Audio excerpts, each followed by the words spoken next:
Estamos en el libro de los Hechos de los Apóstoles. Vamos avanzando en este relato, en esta historia que nos cuenta nuestro hermano Lucas sobre la obra del Espíritu Santo en medio de la iglesia, cómo irrumpió en medio de nosotros el mover de su Santo Espíritu. Hemos ido viendo cómo se ha ido desarrollando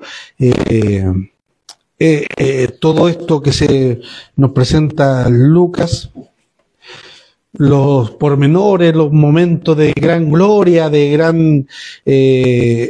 gran efervescencia, como que está diciendo que aquí ya llegamos a la panacea, ya estamos pura victoria, y de repente vemos que los tiempos, las sazones cambian.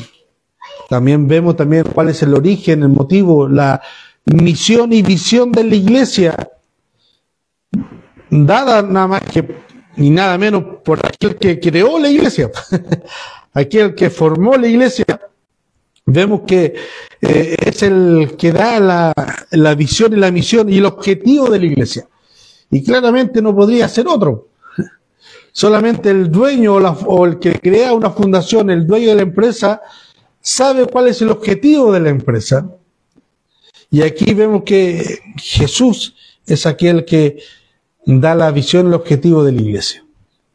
Hemos visto grandes párrafos, grandes secciones, momentos muy lindos, momentos de gran avivamiento, momentos, párrafos, textos hemos leído, mis hermanos, donde anhelamos vivir. Si nosotros leemos un pasaje, anhelamos poder vivir, o si tuviéramos una máquina del tiempo y tener esa garantía de volver al pasado, ir a ese momento de lo que vivieron estos hombres.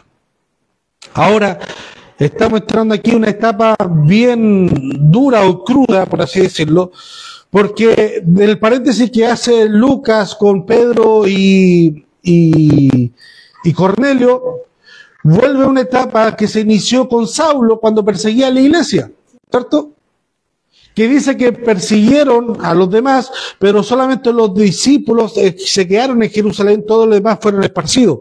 Y de ahí como que se inaugura o se abre la temporada de caza, o la temporada de persecución de la iglesia.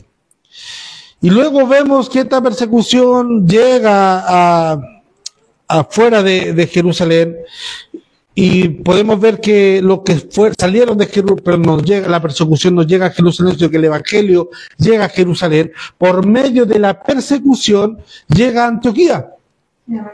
No tenemos el registro de cómo se fundó esa iglesia, pero lo más probable es que su inicio haya sido conjuntamente con el avivamiento del capítulo 2 de Hechos, que ahí habían gente de aquella localidad de Antioquía, ¿ya? Entonces lo más probable es que, como había un evento, como había una festividad en aquella época, cuando ocurrió el Pentecostés, muchos ciudadanos de Antioquía estaban en Jerusalén y oyeron esto, fueron bautizados, creyeron en el mensaje de salvación y llevaron el evangelio a su ciudad. Y ahí se formó la iglesia de Antioquía, que es una iglesia que técnicamente nosotros venimos de ahí, la iglesia gentil de Antioquía. Vemos también que aquel que inició la persecución, que fue instrumento en las manos de Dios para iniciar la persecución de la iglesia, ahora ya no es el tirano Saulo, sino que es nuestro hermano Pablo. Amén.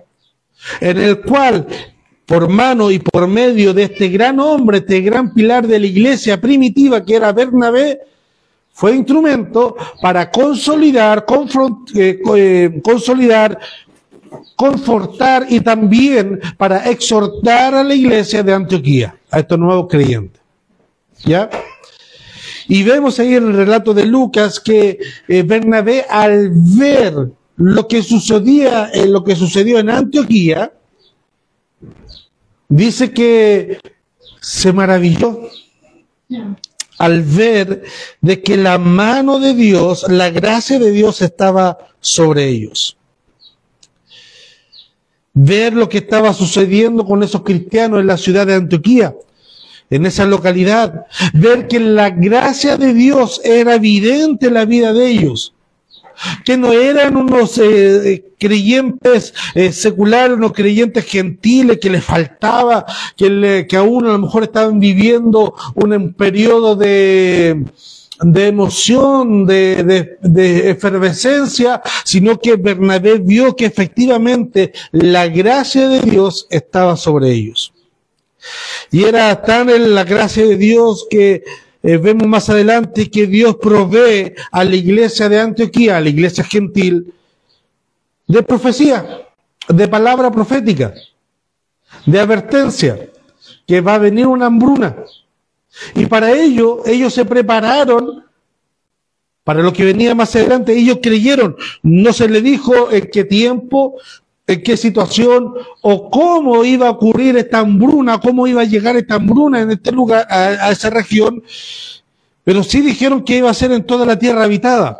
¿Y ellos qué hicieron? En vez de atemorizarse, en vez de decir que se le apagó el gozo, que se fue lo aleluya, poco dicen amenes, ellos tomaron la palabra de parte de Dios y se pusieron en acción. Y esa iglesia gentil, esa iglesia que nació en otro lugar, no en el seno del avivamiento, fue de bendición para la iglesia natural, por así decirlo, que la iglesia de Jerusalén. Ellos bendijeron a la iglesia de Jerusalén. Y aquí entramos y vemos que dimos un repaso sobre los profetas, que actualmente el oficio de profeta como tal no existe, pero el don de profecía sostiene a la iglesia. Sostiene a la iglesia, donde Dios ocupa instrumentos en las manos de él para traerle reprensión, arrepentimiento, que era uno de los ministerios de los profetas, de llevar al pueblo al arrepentimiento si estaban en pecado, de llevar profecía de acontecimientos que van a ocurrir en el futuro, próximo o lejano.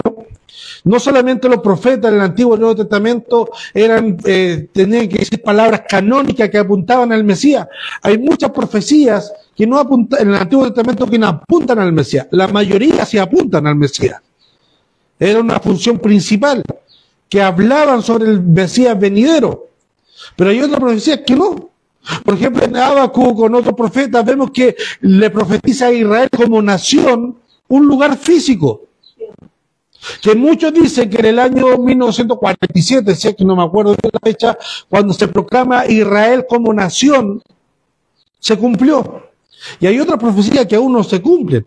Entonces, no todo lo que salía de la boca de los profetas era algo canónico. Que era palabra de Dios, sí era palabra de Dios. Que era cumplimiento de la profecía, sí, era cumplimiento, pero no quiere decir que todo eso va a estar aquí en la Escritura. Y como algunos hacen decir o hacen asegurar de que el don de profecía era exclusivamente para los apóstoles, aquí vemos que no, porque aquí acabo, junto a otros profetas, no sabemos cuánto, pero dice que unos profetas, por lo menos eran más de 2, fueron a ese lugar. Se menciona uno. Dios aún sigue hablando.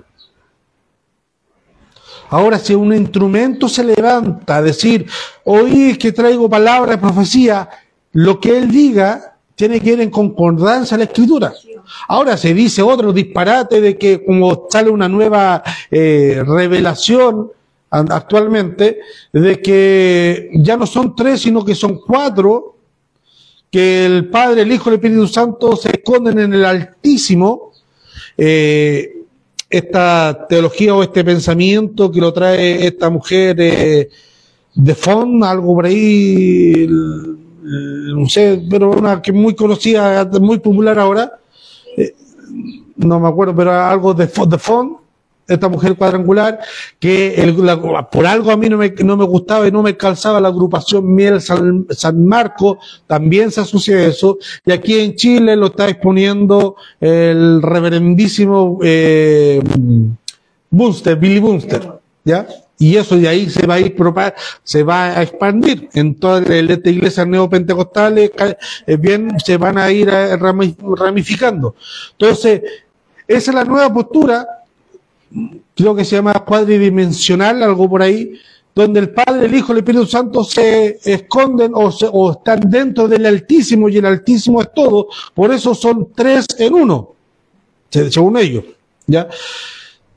Entonces, ahora, si viene alguien a decir eso, ahí yo no, ahí para un poco. Pero si viene alguien y nos dice algo, una profecía, en cuanto se encuadra y se encierra en la Escritura, perfecto, lo aceptamos. Si traigo una profecía de decir en Chile, como mucho ha pasado, va a haber un terremoto, en Chile hay terremoto, ¿cuál es la novedad? Bueno, hace poco, paréntesis, hace poco me enteré de unos videos de que no tenía idea, hace poco, el día de ayer, de que habían anunciado de que el arrebatamiento iba a ser el 18 de septiembre. Y fue muy popular, fue muy mire, que menos mal que no nos pilló en fonda, ¿eh?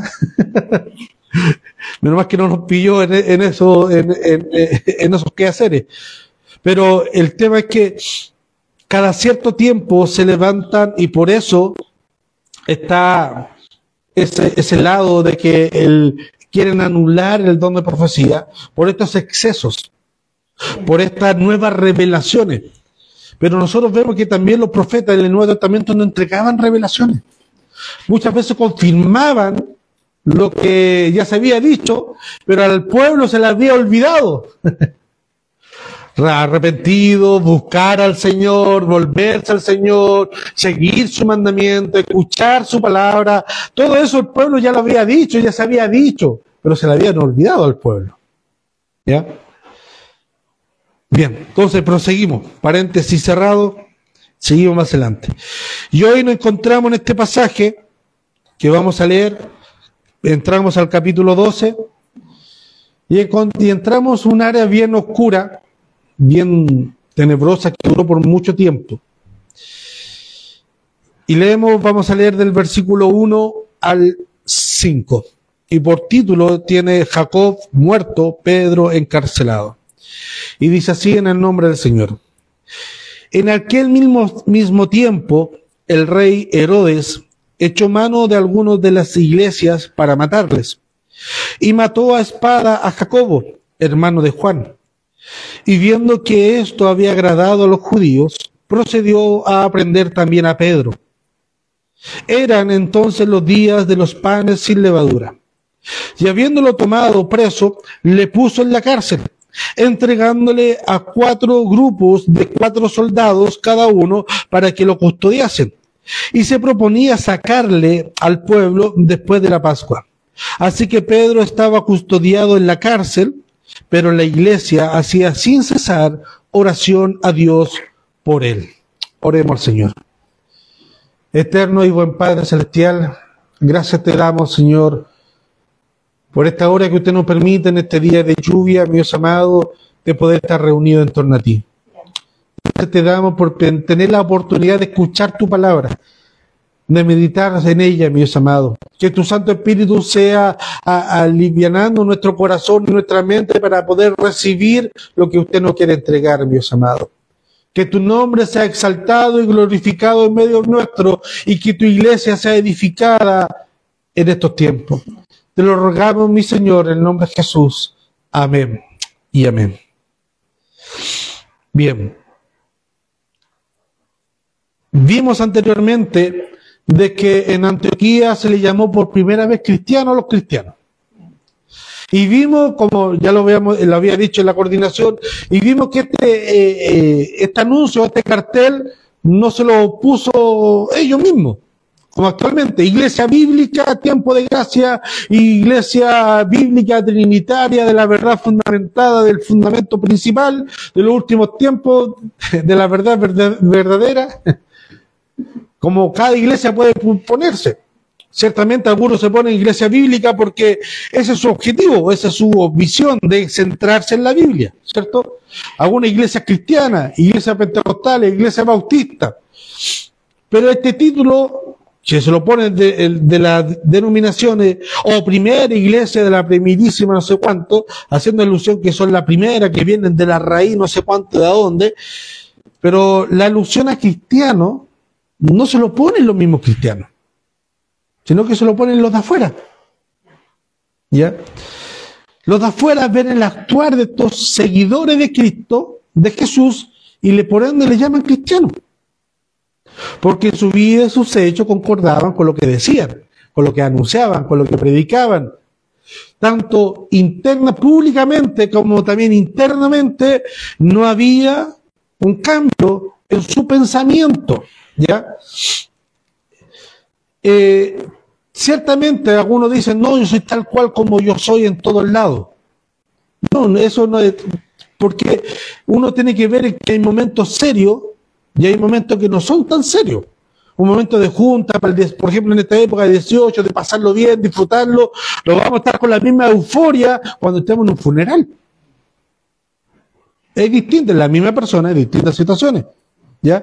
Esto se lo escuché a un chiquillo en TikTok, que es psicólogo, que vivió en la calle, pasó una vida, pero ahora es psicólogo y habla flightmente, pero muy académicamente. Entonces esto se lo escuché y lo empecé a razonar y claro, uno no puede ser en la misma, no, yo soy tal cual como en todos lados, pero en la esencia, lo que maneja sus emociones, su conducta, su carácter, su pensamiento, ese sí tiene que ser el mismo en todos lados. La integridad, la pureza, la sinceridad, ese sí tiene que ser el mismo en todos lados. ¿Ya? Y eso era lo que caracterizaba a los cristianos en aquella época.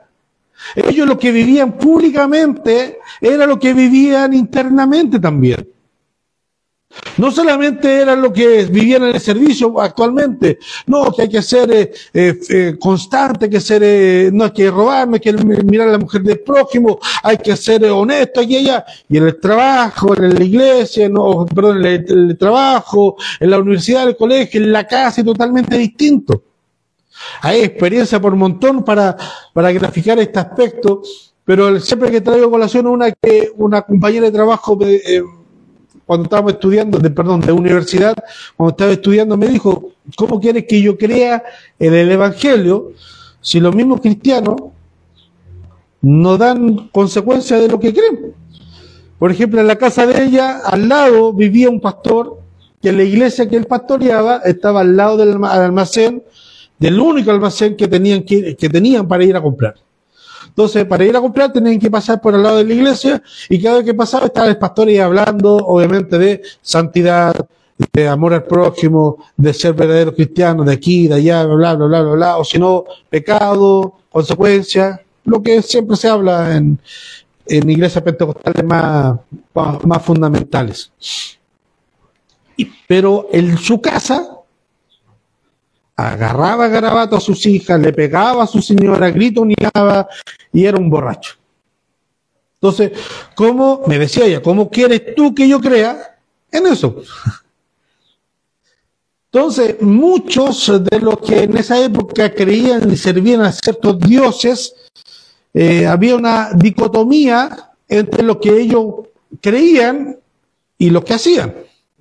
Pero en estos hombres del camino, encontraron algo totalmente distinto. Ellos creían y por ende hacían. Y lo que hacían era concordancia a lo que creían. Y le pusieron cristianos. Y aquí vemos, mis hermanos, en este pasaje, en aquel mismo tiempo el rey Herodes echó de mano a algunos de las iglesias para matarles, para maltratarles. Y mató a espada a Jacobo, hermano de Juan. Aquí hoy día vamos a ver 3 puntos, mis hermanos. Primero, a este rey perseguidor. Los misterios como primer punto. Segundo punto, los misterios del Señor con sus siervos. Y el tercer punto, la importancia de la iglesia. El primer punto lo vamos a pasar muy rápido, porque no, más que como conocimiento, un conocimiento general más que conocimiento práctico para nosotros. El tercer punto también lo vamos a tocar, pero a donde me quiero detener más tiempo es el segundo punto sobre el misterio del Señor con sus siervos. ¿Ya? Este rey Herodes viene de la dinastía de los Herodes, era hijo de Herodes Agripa I, que nos da el dato ahí Lucas, era hijo de Aristóbulo, hijo a su vez, de Herodes, fundador de la dinastía herodiana. Hay muchos Herodes. No siempre Herodes, cuando se hizo el censo, cuando nació Jesús, no es el mismo Herodes que se está hablando acá, ¿ya? Pero sí hay una, como dicen por ahí, la sangre tira. Hay cierta perversión en todos los Herodes que han tomado el mundo, en uno más atenuante que el otro. Y en este caso, no se nos presenta el porqué, el motivo o la función de por qué a este hombre, a este rey, se le ocurrió perseguir a la iglesia. No tenemos ninguna indicación del por qué. Solamente tenemos evidencia de cuando Saulo perseguía a la iglesia, pero no lo hacía por un mandamiento del movimiento judío o fariseo, sino que lo hacía o libraba esta campaña por cuenta propia. Y de ahí se fue sumando como una bola de nieve, se fue sumando, y persiguieron a los del camino, a la iglesia. Pero en este caso, este rey, como rey, no tenía ninguna intención o ningún motivo de perseguir a la nación, a la iglesia, a los del camino, porque ellos no estaban haciendo disturbios públicos.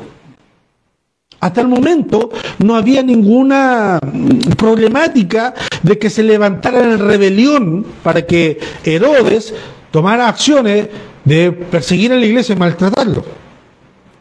Ahora, vemos también con Herodes, aquel que mató a Juan el Bautista, vemos también que ellos toman acciones y decisiones muy de la entraña, muy pasionales, de la víscera.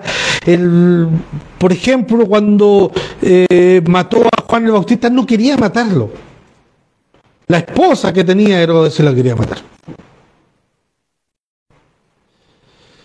Entonces, y consecuencia del momento, de la ebriedad, de la euforia, él procedió a hacer lo que esta muchacha le pidió al rey.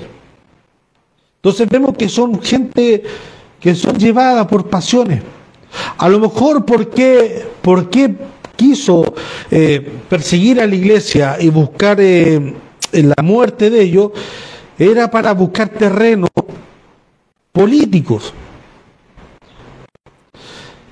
Herodes era un rey de la nación judía, pero estaba sometido bajo el imperio y las decisiones del emperador romano. Tenía que tener algún peso político para poder muñequear o tomar cierta decisión, tener cierto peso frente al imperio de Roma. ¿Y qué mejor aliado en esa época que los partidos judíos? Los fariseos y los saduceos, y también el otro que siempre se me olvida el nombre, que son un poco más radicales,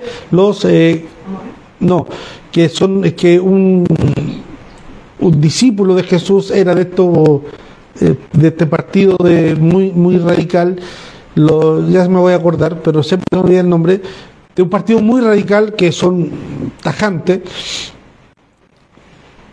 y a lo mejor dice que para congraciarse con ellos, para tener el favor de ellos, para tener el beneplácito y el apoyo de ellos en momento de alguna jerga o de algún pronunciamiento ante el imperio romano, dijo, vamos a hacer esto.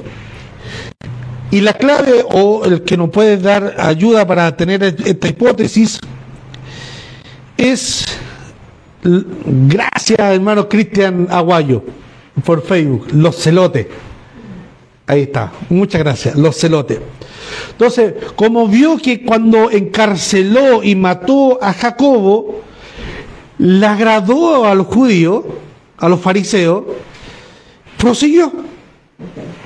Entonces, aquí tengo el apoyo de un gran pueblo para que yo pueda manipularlo y congraciarlo.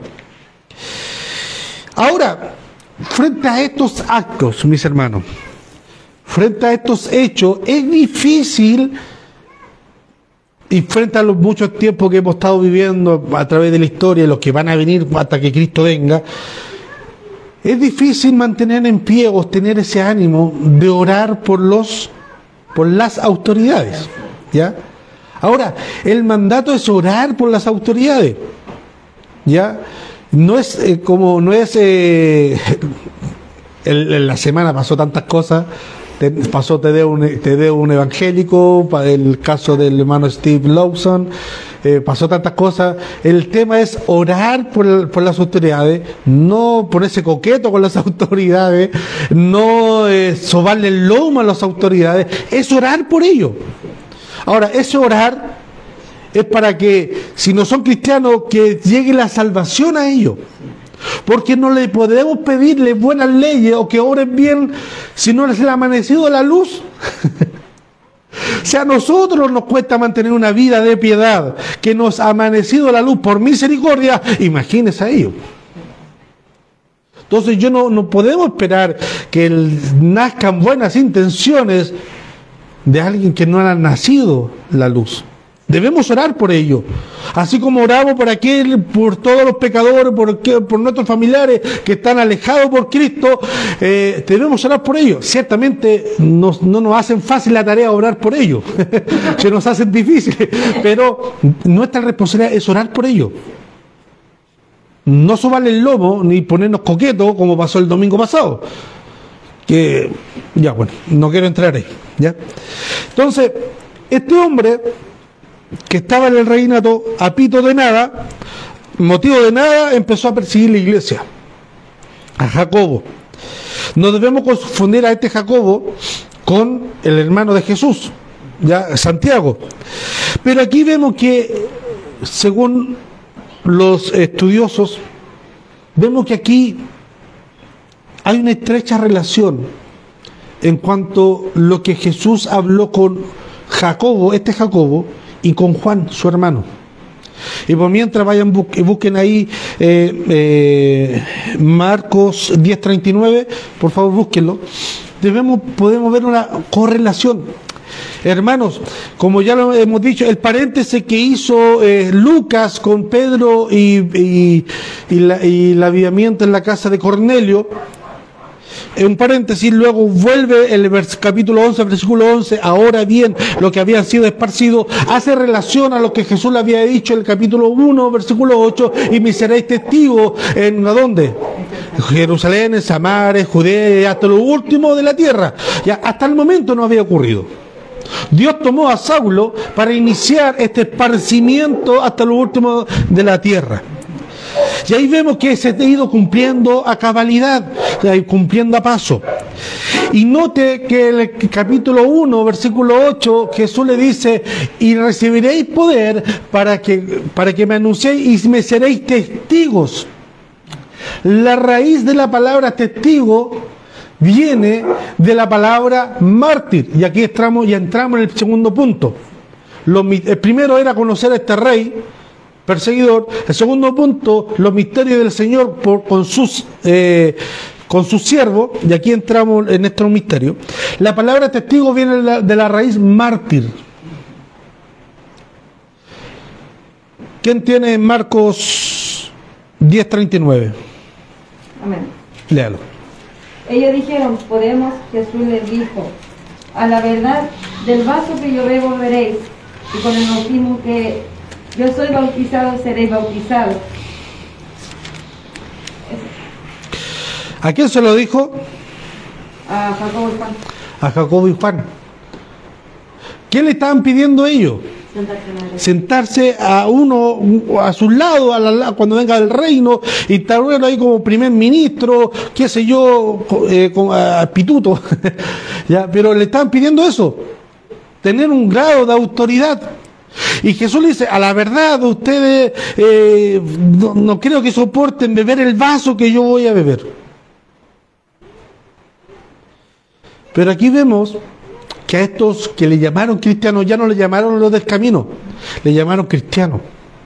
Que estos cristianos y Jacobo, no se nos dice mucho sobre Jacobo, pero nos llama la atención de que Herodes persiguió a Jacobo y después a Pedro. Normalmente cuando un rey o alguien que está por encima quiere acabar con algo, se va a la cabecilla, ¿cierto? A los líderes. No se nos dice mucho, tampoco queremos poner que Jacobo era mayor que Pedro, pero sí a lo mejor este Jacobo, el hijo del trueno, tenía cierta liderazgo dentro de la iglesia primitiva. Era cierto un líder. Pero este Jacobo, aquí nos demostró con sangre, con firma de sangre, de que sí soportó beber el vaso que su maestro bebió. Y vemos aquí ya empieza la temporada de mártires, donde se grafica nuevamente y se cumple lo que Jesús había dicho. Ustedes me serán testigos, ustedes van a ser mártires, ustedes van a, yo los llamados van a recibir poder para que me sean mártires, para que puedan soportar lo que va a venir. Y eso, hermano, eso nos cambia toda la vida, nos cambia toda la perspectiva de por qué nos llamamos cristianos o nos arrojamos el título de cristianos. Nosotros somos llamados a ser testigos. ¡Ay, qué bonito! Yo testifico. No, somos llamados a nuestra vida, entregarla en sacrificio a nuestro Señor. Pero eso aún no lo hemos entendido. Aún nosotros no podemos entender el alcance de lo que Jesús nos pide, hacer testigos, de hacer testigos verdaderos, fidedignos. Y mientras yo me depositaba o me estacionaba en este pensamiento, por eso le dije que quería detenerme un poco más, me puse a meditar en cuántos testimonios o cómo estos hombres del pasado entregaron realmente su vida en los momentos difíciles, en los momentos totalmente complicados para su existencia, donde realmente se ponía a prueba la fe cristiana. Y para eso quiero compartir algunos relatos de este libro Mártires y Perseguidores del profesor Alfonso Ropero. Algunos relatos de mujeres que me llamaron poderosamente la atención. Si ustedes me permiten, la mártir Perpetua de Cartago, así se llamaba. Es difícil imaginarse el sufrimiento de una joven a punto de ser madre, o con un bebé de pocos meses recién nacido, arrojada a una inmunda prisión, sometida a todo tipo de malos tratos, teniendo que soportar además los latigazos y los numerosos retos y ruegos de su familia, con angustiosa piedad e insistencia que le piden que recapacite de su decisión de seguir a Jesús. El célebre caso de la noble vida Perpetua, mártir de Cartago del año 203, que dejó escrito con su propia puño y letra la primera parte de su pasión, relatando las pruebas emocionales que por parte de su padre hubo que pasar antes de morir. Es la narración más interesante y preciosa de los mártires, llamada La Perla. Es la única que fue escrita de propia mano de la protagonista desde el día del arresto hasta su víspera del martirio. Una joven matrona de 20 y tantos años, de buena familia, bien instruida, llena de ingenio y de buen humor, y madre de un niño de pocos meses, el testimonio conmovedor de lo que podemos llamar su diario íntimo todavía hoy remueve nuestras entrañas. Esta era la mujer, 20 y tantos años, madre, matrona, inteligente, de buena familia. Apenas detenida, fue visitada por su padre, pagano de religión, que por el amor que le profesaba se esforzaba por apartarla de su empecinamiento de llamarse cristiana. Padre, le dijo ella, ¿ves el vaso que está en el suelo? Sí, lo veo, le dijo el padre. ¿Tú podrías darle otro nombre a ese vaso? No, no podría. Y ella responde, pues de igual modo yo tampoco puedo llamarme otra cosa que no sea cristiana. Mi padre, irritado por mis palabras, se arrojó sobre mí para arrancarme los ojos, pero solo me hizo daño y se fue. Ellas y su compañera fueron encerradas en la prisión de Cartago. Escribe ella: mi espanto fue grande al verme en tales tinieblas. Hacinamiento de presos, el calor era insoportable, los golpes de los soldados, y en mí en todo se añadía la preocupación por mi hijo, el cual permanecía en su casa bajo el cuidado de su padre. Los diáconos Tercio y Pomponio la visitaban, junto con el resto de los presos cristianos. Mediante dinero lograron que los encarceleros trataran con alguna consideración al pequeño grupo de cristianos, y hasta le dejaron pasar algunos ratos una sala aparte, separado de los demás presos comunes. Escribe ella: yo daba entonces el pecho a mi niño, medio muerto de hambre, e inquieta hablaba de él a mi madre, consolaba a mi hermano y a todos los que me recomendaban a mi hijo. Estas preocupaciones me duraron algunos días. Al fin conseguí que se me dejase tener a mi hijo conmigo en la cárcel. El punto recobré fuerzas, cesé la inquietud que él me ocasionaba, y la prisión se convirtió en un lugar de delicias que yo prefería estar que cualquier otro lado. Pasaron algunos días y se divulgó el rumor de que íbamos a ser interrogados. Mi padre llegó a la ciudad abrumado de dolor y subió a donde yo estaba, esperando persuadirme. Hija mía, ten compasión de mi cabello blanco, ten compasión de tu padre, si es aún que soy digno de este nombre. Acuérdate de que mis manos te alimentaron, de que gracias a mi cuidado has llegado a la flor de tu juventud, de que te he preferido en todos tus hermanos. Y no me hagas blanco de la burla de los hombres. Piensa en tus hermanos, en tu madre, en tu tía, piensa en tu hijo, que sin ti no podría vivir. Desiste de esta determinación, que nos perderás a todos. Ninguno de nosotros debería levantar la voz si tú eres condenada al suplicio. Así hablaba mi padre, llevando de su afecto hacia mí.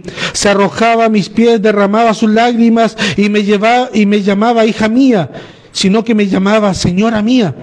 Y yo me compadecía de los cabellos blancos de mi padre, el único de la familia que no había de alegrarse de mis dolores. Yo lo tranquilicé diciéndole: en el camino del tribunal pasará lo que Dios quiera, porque no nos pertenecemos a nosotros mismos, sino a Dios.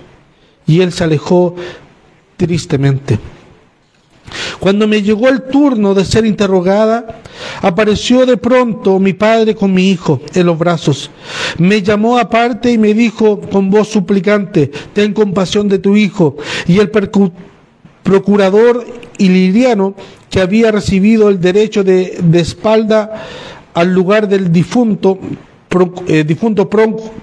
procónsul Muncio Timetiano, me dijo: compadécete de los cabellos blancos de tu padre y de la infancia de tu hijo, sacrifica por la salud de los emperadores.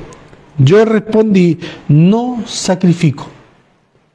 O sea, que le decía yo: hace sacrificio a los dioses de los emperadores, rinden homenaje a los emperadores. ¿Eso qué quiere decir? Renegar su fe. Y él dijo, no, y ella dijo: no sacrifico. Y Liriano preguntó: ¿eres cristiana? Respondí: sí, soy cristiana. Y mi padre se fue de ahí llorando. Sigue el diario de esta mujer, y la sentencia fue de llevarla a los circos, y dice más adelante: cómo se acercaba el día del espectáculo donde le iban a sacrificar en la arena del circo romano, vino a verme mi padre consumido en angustia, se meciaba la barba y se arrojó al suelo y hundía su frente en el polvo, maldiciendo la edad que había llegado y diciendo las palabras capaces de conmover a cualquier persona. Yo estaba tristísima, pensando en tan desventurada ancianidad.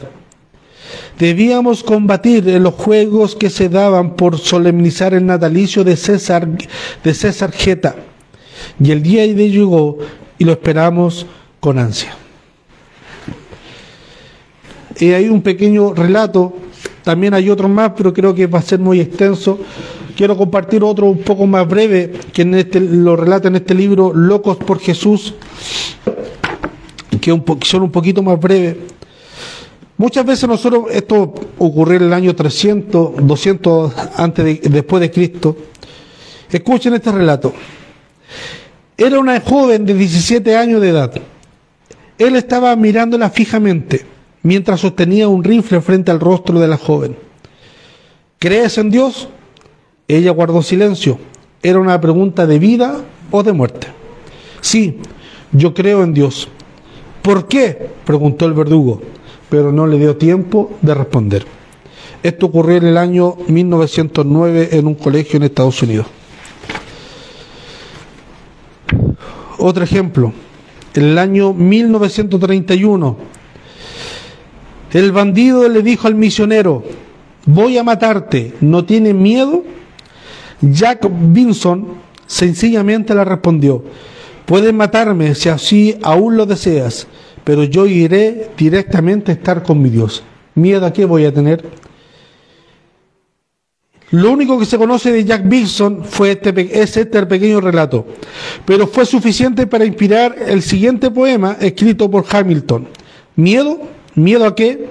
De sentir la gozosa liberación del espíritu, de pasar del dolor a la perfecta paz y que cese la lucha y la tentación de la vida. ¿Tener miedo? ¿Miedo a qué? Miedo a ver al rostro del Salvador, de escuchar su bienaventuranza y trazar la gloriosa relución de heridas de gracia. ¿Miedo? ¿Miedo a qué? Un destello, un choque, un corazón perforado. Oscuridad, luz o arte celestial, el equivalente a una de sus heridas. ¿Tener miedo? ¿Miedo a qué? Lograr mediante la muerte lo que la vida no pudo, bautizar con sangre un petróleo terreno hasta que el mismo las almas florezcan. ¿Tener miedo? ¿Miedo a qué? Y el último relato, en Inglaterra, 1546, Anne Ansket fue encarcelada y torturada cruelmente por causa de su fe. Fue colocada sobre un potro de tormento, en la que sus huesos y coyuntura fueron sacados del lugar. Se desmayó a causa del dolor, y al recobrar el conocimiento, le predicó a los que la atormentaban por 2 días. El día de su ejecución fue llevada a la hoguera, cargada en una silla, ya que debido a sus heridas sus huesos estaban dislocados y no podía caminar. En el último momento le ofrecieron el perdón del rey, si solamente confesaba su error y se retractaba. Pero ella dijo: no he venido hasta aquí para negar a mi Señor y Salvador. Y ella murió en las llamas, orando por sus verdugos. Testigos. Ciertamente a nosotros nos cuesta o nos imaginamos cierta clase de ser mártires, porque nuestra palabra mártir nos remonta a esta época, a época pasada. Pero actualmente en el Medio Oriente hay gente, lo que pasó en 1909, ¿crees en Dios? Sí, se creó, ¡pum!, muere. Gracias damos a Dios que estamos en este lado del globo. Entonces nos cuesta asimilar el peso, el valor que tiene la palabra mártir para nosotros. Ahora, la palabra mártir, ¿qué es lo que es? La palabra mártir es simplemente renegarse a sí mismo, renegarse a su vida, renegarse a su familia. Jesús dijo: yo he venido a traer división, no he venido a traer paz entre el Hijo y el hombre, entre el Padre. He venido a traer división. ¿Por qué razón? Eso quiere decir que nosotros nos vayamos en negativa contra el esposo, la esposa, contra los padres, no. Pero en cuanto a estos personajes, padre, esposa, hijos, esposo, nos obstaculizan en nuestro camino hacia Dios, en nuestra verdad de vivir una vida piadosa, concordante a lo que nosotros predicamos, profesamos, que somos seguidores de Cristo, y nuestra intimidad nos dificulta eso, ahí tenemos que romper el lazo. Lo que nos más dificulta en nuestra era no es de ser dinero. El dinero, queremos tener más dinero, pero no nos dificulta. Lo que nos dificulta en nuestra era, en nuestro mundo, en nuestra actualidad como cristianos, es el tiempo. Preferimos pasar plata antes de que ir a colaborar y ayudar en la iglesia en X evento. En X evento, mejor paso plata, contratemos audio, contratemos a otra persona, pero ir a ayudarnos. Y eso es lo que nos dificulta hoy en día. Jesús, vayamos a Hechos capítulo 1, por favor.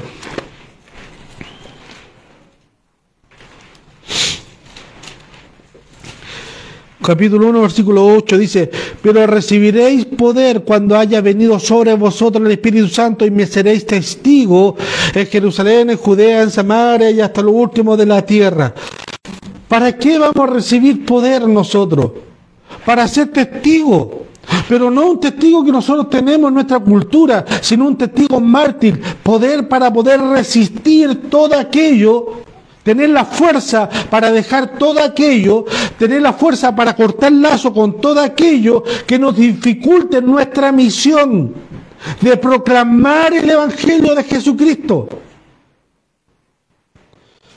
Si hay un trabajo, si hay una amistad, si hay algo que a mí me dificulta proclamar y servir a mi Señor, yo tengo que cortar lazo. Y ahí el Señor nos va a traer fortaleza. Y ahí nosotros vamos a recibir poder.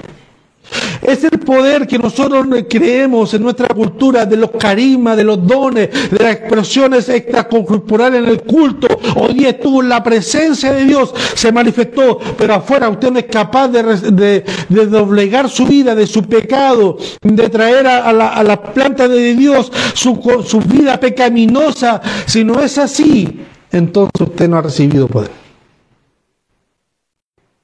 Porque nuestra vida ante Dios tiene que ser como un mártir, dispuesto a morir a pesar de las consecuencias. Si yo para caer bien frente a mis amistades, para pasarla bien en un grupo, para pasarla bien, tengo que tomar hasta quedar entornado, a lo mejor no emborracharme, pero quedar entornado, ¿para qué? Para caer bien, para que vean que no soy un cristiano como cuadrado, fome, y que los cristianos... No, hermano. Nosotros, en nuestra vida, tanto lo que hacemos pública, íntimamente, en todo lugar, tiene que hablar fuertemente. ¿Quién es nuestro Señor? ¿Quién es nuestro Salvador? Y si eso nos va a costar que nos van a apartar a nosotros, nos van a tildar, bueno, que nos aparten. Ahora tampoco queremos llamar al extremismo, al fanatismo, al apartarse, no. Pero hay que ser claro en el punto. No hay que transar, no hay que definir. Si lo que nos llaman a nosotros cristianos, tienen que hacerlo de afuera. Es fácil llamarse cristiano cuando estamos en un culto de 5.000, 100.000 personas y cantamos todo al unísono, es fácil. Pero hacer un culto donde hay 3, 4, donde hay uno solo, ahí sí que es difícil. Ahí es complicado.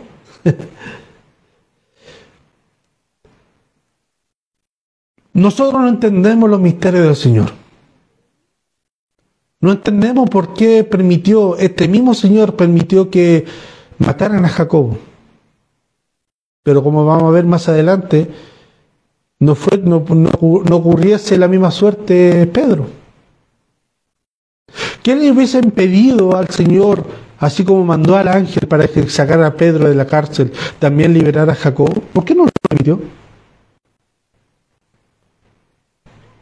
¿Acaso tenía un solo comodín Dios? ¿Tenía un puro ángel? Si lo ocupo con Jacobo, no lo voy a poder ocupar con Pedro. Si lo ocupo con Pedro, no lo voy a poder ocupar. ¿Qué hago? Decisión difícil. No lo sabemos. Lo único que podemos descansar que a Dios así le plació. Le plació que el testimonio que Jacobo le sirviera como mártir, porque la sangre de los mártires es la semilla de la iglesia. ¿Para qué? Para dar testimonio hoy en día que ese hombre, Jacobo, murió por causa de su fe. Y en su soberanía permitió que Pedro saliera ileso y predicara. ¿Qué misterio tiene Dios?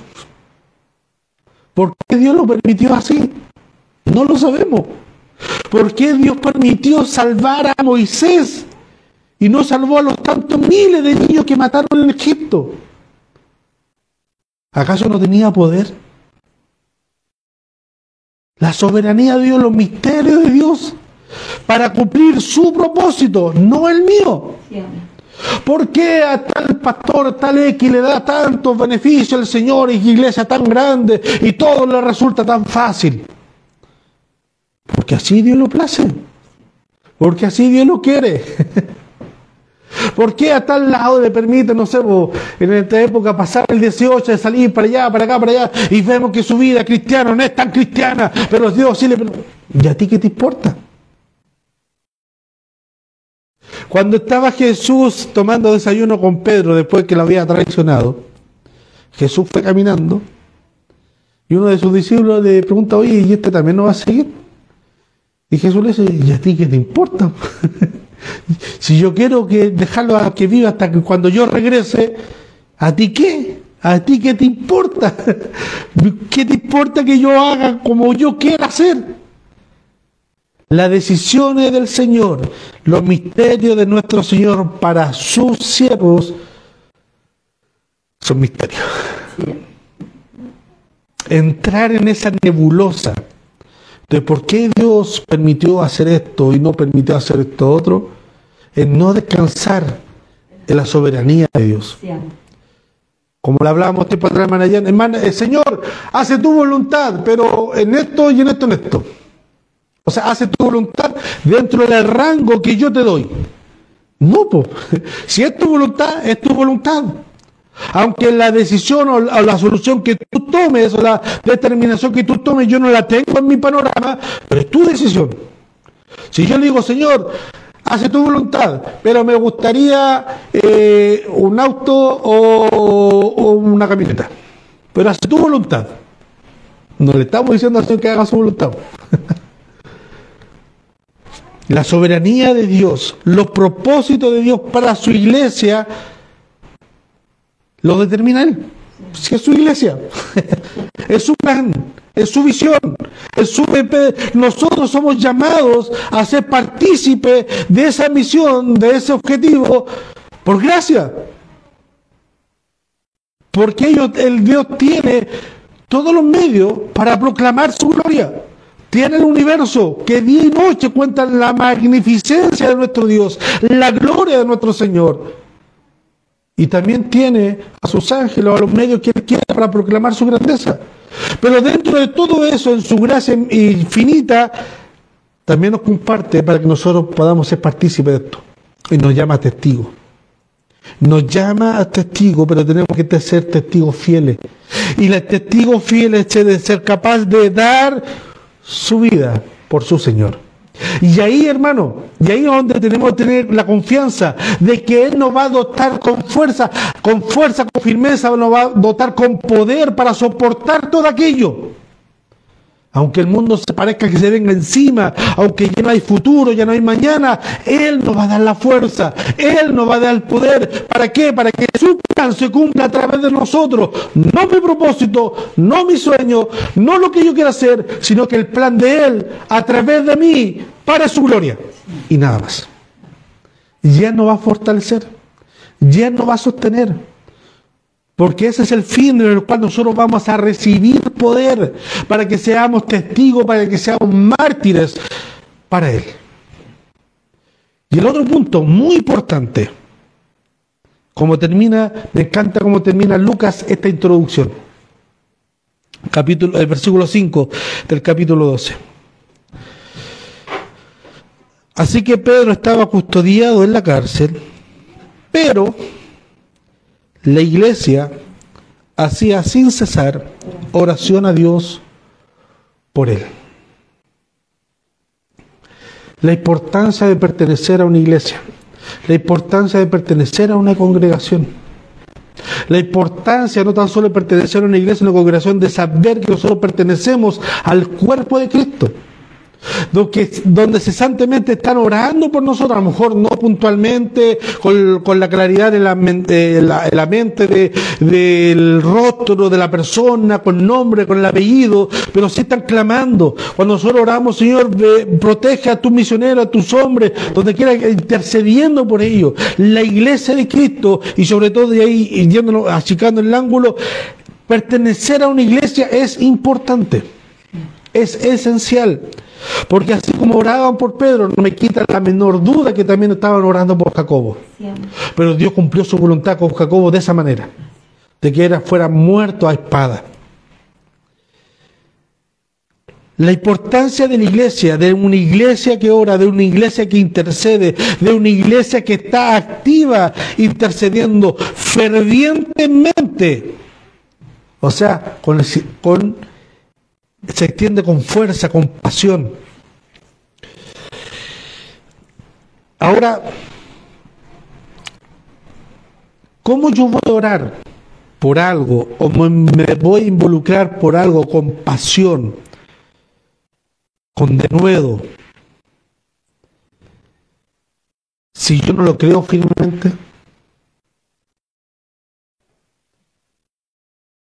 ¿Cuándo saben ustedes, una pregunta, no una pregunta retórica, pero una pregunta,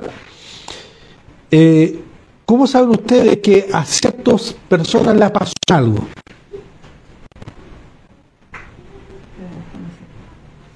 Porque se lo da a conocer. ¿Pero cómo? ¿Habla mucho? Entonces, siempre preocupado por este tema, investiga, ¿ya? Y cuando tiene una actividad relacionada a ese tema, va siempre. ¿Y llega tarde? Hay que estar forzándole para que, oye, ¿ya estamos? No, ¿cierto? ¿Por qué? Porque la apasiona. Orar fervientemente era algo que se evidencia por lo que hacían, porque eso les apasionaba a ellos. Era su pasión. Era por lo que vivían, comían, soñaban, anhelaban, descansaban, trabajaban, dejaban el descanso para poder trabajar, porque eso era lo que les apasionaba. Ustedes han visto a alguien que trabaja en algo que le apasiona, y le dice, oye, ¿estáis cansado? Sí, estoy reventado, pero me encanta lo que hago. Y sigue, ¿cierto? Y yo le decía, oh, qué bacán, cómo nos gustaría tener eso. En nuestro ámbito, nosotros podemos orar fervientemente cuando nuestras convicciones son dominadas, o nuestras acciones y nuestros actuar son dominados por nuestras convicciones. Yo no puedo decir, me apasiona el Evangelio, y no hago nada. No, pues me apasiona, como que yo diga, me apasiona el ejercicio, hacer ejercicio. Y ustedes me ven, es un fraude, ¿eh? Es como que yo me ponga aquí la polera Herbalife, toma Herbalife, te va a hacer súper bien, mírame a mí. Es como estar disparándome los pies, ¿cierto? La iglesia, pertenecer a una iglesia, no es simplemente pertenecer para tener cobertura, para estar algo, sino que simplemente es ahí, hermano. Usted no va a cantar fervientemente cuando está lavando los platos. Lo puede hacer, pero no va a ser siempre. Usted no va a orar fervientemente cuando está el trabajo. Usted no va a tener comunión con Dios fervientemente cuando está en medio de compartir con su familia, tomando once, tomando desayuno. Usted para eso, ¿qué es lo que hace? Se aparta. Tiempos. Que si nosotros sacamos raya para la suma, estamos al debe con ese tiempo. Pero esos tiempos de donde yo puedo tener mayor comunión, de poder expresar en canto lo que siento por Dios, de poder orar fervientemente a Dios, en los tiempos de la iglesia. Y si eso no lo demostramos en nuestras acciones, Quiere decir que no es así. Vuelvo nuevamente. ¿Por qué a los cristianos le llamaron cristianos la gente que no es cristiana? Que no era seguidor de Jesús. ¿Por qué razón? Porque vivían fervientemente y con pasión lo que ellos decían y hacían, tanto pública como internamente. Y aquí Lucas nos dice que la iglesia oraba fervientemente, con pasión. Oraban a Dios. ¿Qué oraban a Dios? Por Pedro, que se hiciera su voluntad. Se hiciera su voluntad, pero eso no quiere decir que escondían sus emociones. Nosotros cuando oramos a Dios pidiendo su voluntad, no estamos ocultando nuestras emociones. La emoción del Pedro, o sea de la iglesia, era que liberara a Pedro, que liberara a Jacobo. No lo hizo. Pucha, fallamos. No oramos bien. No, Dios hizo su voluntad. Ahora sigamos con nuestro hermano Pedro. Señor, protégelo, guárdalo, si es tu voluntad, líbralo, si no. Pero oraban fervientemente, estaban ahí. Porque le apasionaban. Pertenecer a una iglesia. Estar constantemente en comunión. Que Dios nos ayude.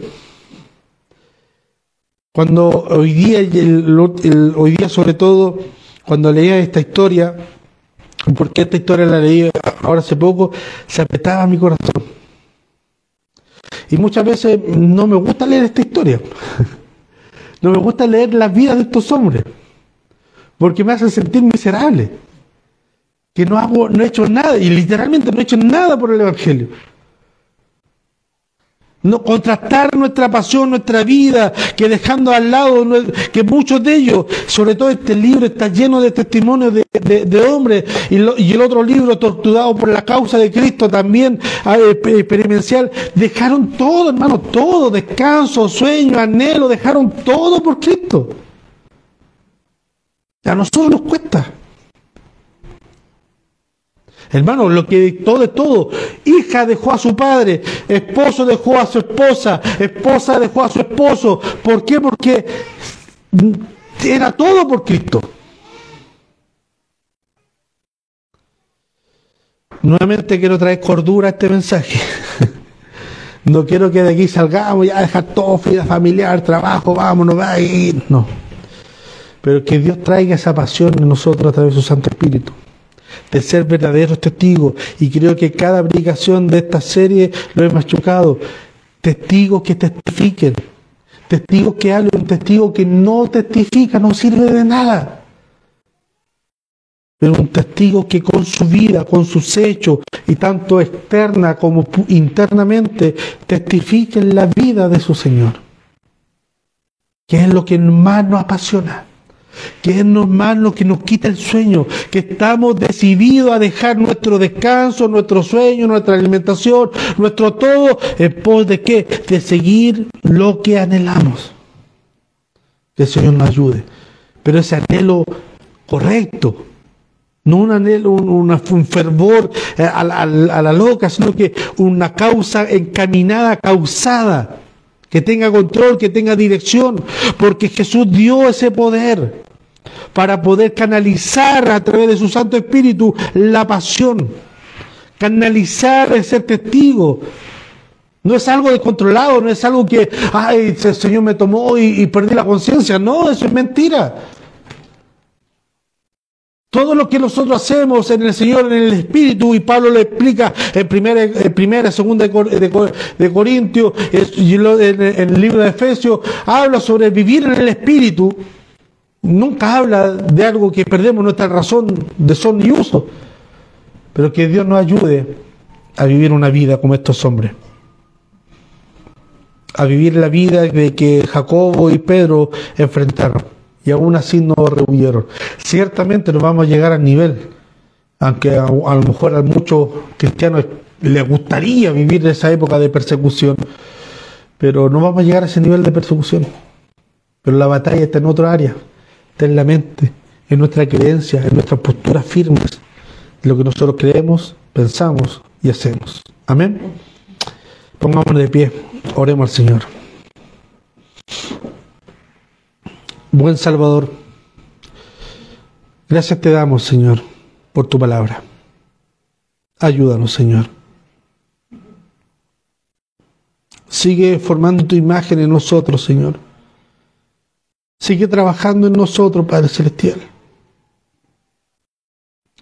Capacítanos con tu gracia, con tus dones inefables, mi Dios amado, para cumplir la misión que tú nos has encomendado. Ayúdanos cada día, Señor. Trae claridad en nosotros de lo que tú quieres hacer en nosotros y por nosotros. Cada uno de nosotros componemos el cuerpo de Cristo y cada parte del cuerpo tiene una función. Ninguna más importante que la otra, sino toda complementaria el uno al otro. Y si una parte se duele, todo el cuerpo se duele.